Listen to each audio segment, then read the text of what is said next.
کہ جب دین پہ کٹھن وقت آتا ہے، جب دین پہ مشکل وقت آتا ہے، جب ارتداد کا فتنہ اٹھتا ہے، جب منکرین نظام اسلامی، جنہیں اس وقت منکرین زکوٰۃ کا فتنہ کہا گیا تھا، جو منکرین نظام اسلامی تھے، ان کے خلاف تیغ صدیق نیام میں نہیں رہتی، فخر صدیق مسجد نبوی کی خلوت میں نہیں بیٹھ جاتا، بلکہ فخر صدیق ان لشکروں کی امامت کرتا ہے، ان کی قیادت کرتا ہے، اور نظام اسلامی کے نفاذ تک وہ نیام تلوار میں نہیں لوٹتی۔ ارتداد کا فتنہ، گستاخان رسول کا فتنہ، منکرین ختم نبوت کا وہ فتنہ، انہیں دبانے تک، اس کے خاتمے تک فخر صدیق برسر پیکار رہتا ہے۔ اگر فخر صدیقی سے نسبت کا دعویٰ ہے تو اس کا کیا یہی تقاضا ہے کہ خانقاہوں میں گھس کے بیٹھ جائیں، خانقاہوں میں دبک کے بیٹھ جائیں؟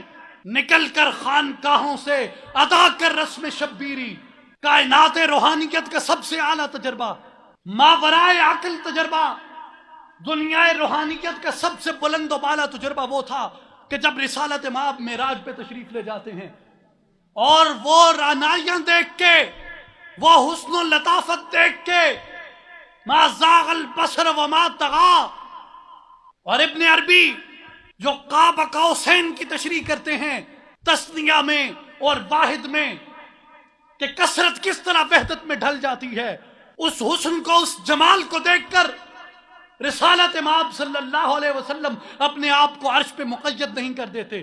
سدرۃ المنتہا پہ جبریل کے پر جلے، آقا آگے گئے، لیکن آقا نے اپنے آپ کو وہاں کا نہیں کر دیا، وہاں سے واپس تشریف لائے اور اس دنیا کی امامت فرمائی، اس دنیا کی راہبری کی، اس دنیا کی رہنمائی کی۔ اور معراج کے بعد بدر ہوا، معراج کے بعد احد ہوا، اور فقر کیا ہے؟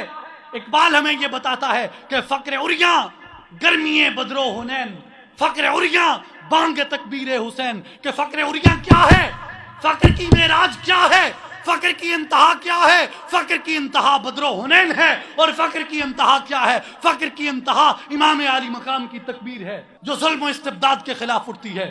اگر حضرت علی کے فقر سے نسبت ہے تو حضرت علی کا فقر کیا ہے؟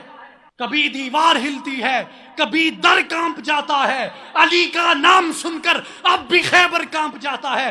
آج تمہاری تکبیر سے کشمیر کیوں نہیں لرزتا؟ آج تمہاری تکبیر سے فلسطین کیوں نہیں لرزتا؟ آج تمہاری تکبیر سے استبداد کو، استعمار کو، سامراج کو یہ جرأت کیوں ہے کہ وہ غوث الثقلین کی سرزمین کو آ کے پامال کرتا ہے، اس کی حرمت کو پامال کرتا ہے؟